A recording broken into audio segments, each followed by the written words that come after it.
Ben ritrovati con il nostro appuntamento giornaliero dedicato allo sport, venetoglobe.com e VG Radio. Cercheremo di dare un'occhiata veloce a quello che sta succedendo e cureremo principalmente la cronaca locale e gli sport locali, alternando video ed audio.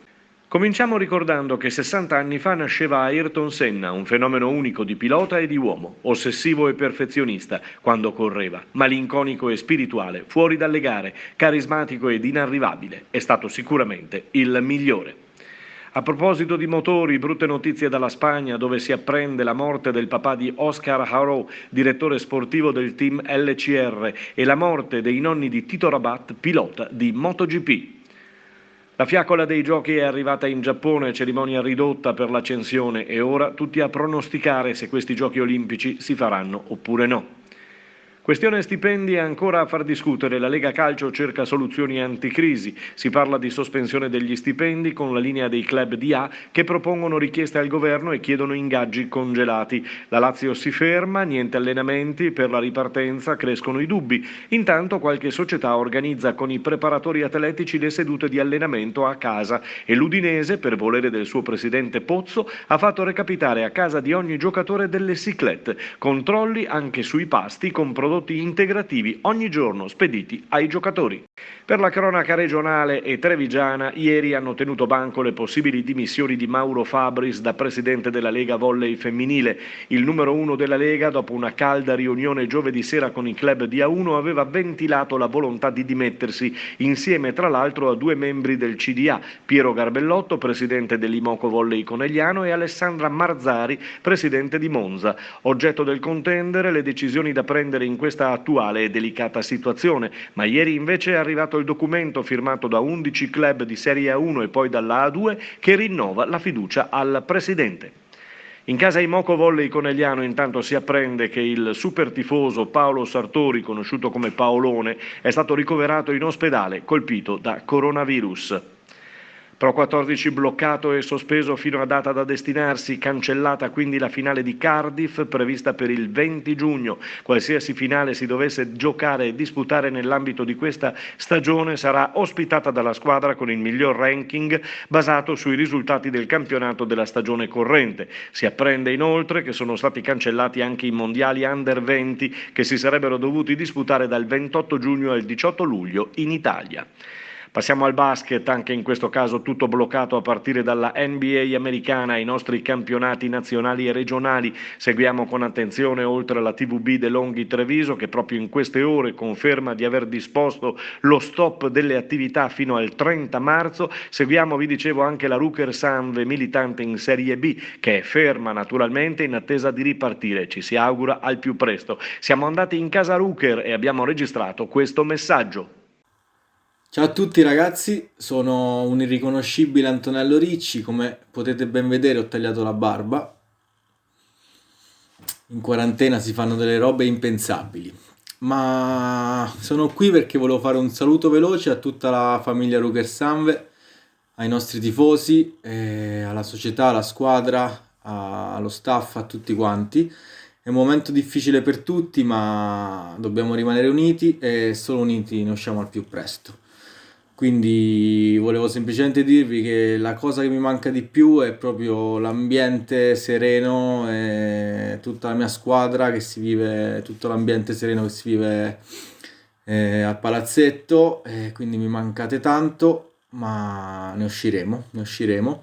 Io in questo periodo mi sto allenando molto e sto facendo tutti gli allenamenti che ci ha mandato il prof Bolletta, che tutti conoscerete.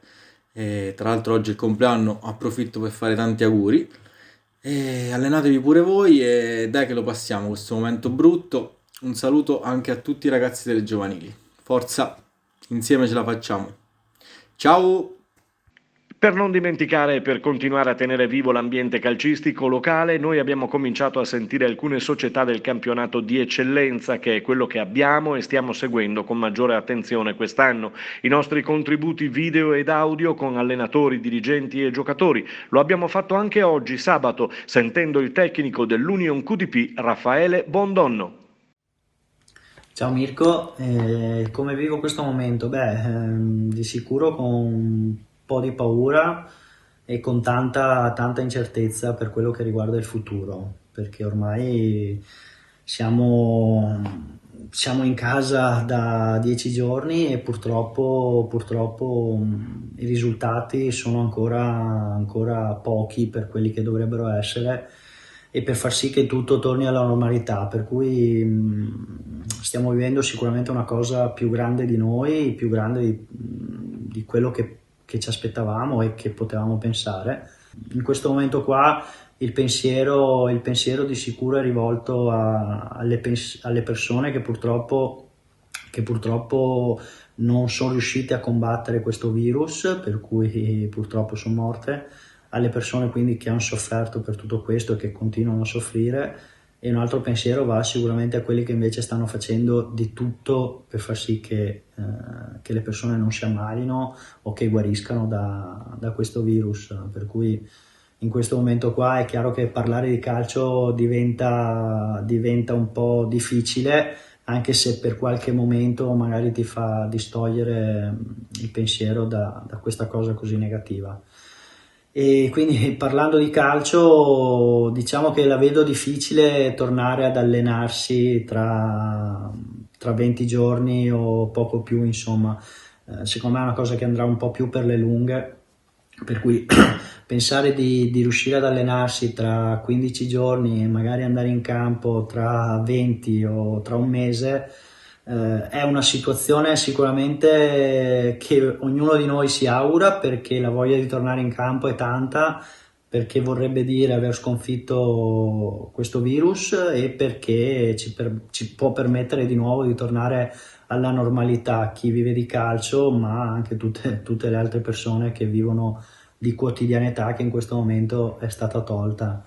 Concluderlo, io potrei parlare di parte, quindi sicuramente dicendo che ognuno mantiene la propria categoria. Per me che allenavo la squadra e alleno la squadra che è ultima in classifica, è chiaro che diventa più semplice. Si potrebbe pensare, secondo me due sono le ipotesi più plausibili forse per cercare di non di accontentare tutti, ma quantomeno di accontentare la maggior parte delle società.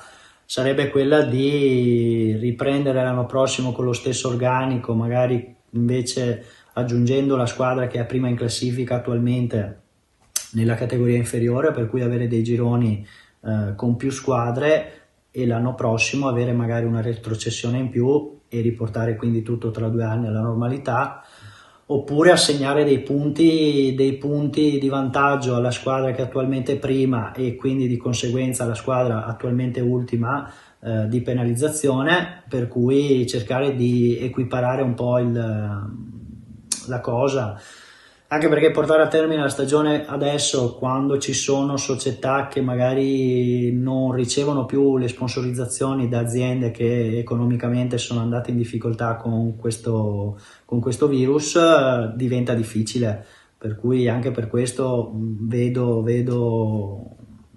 difficile la ripresa del campionato, per cui forse la cosa più logica sarebbe ritornare l'anno prossimo a settembre e ripresentarsi con le stesse formazioni per le stesse categorie, o appunto, come dicevo, con penalizzazioni oppure punti di vantaggio per le squadre prime o ultime in classifica. Questo è un po' il mio pensiero.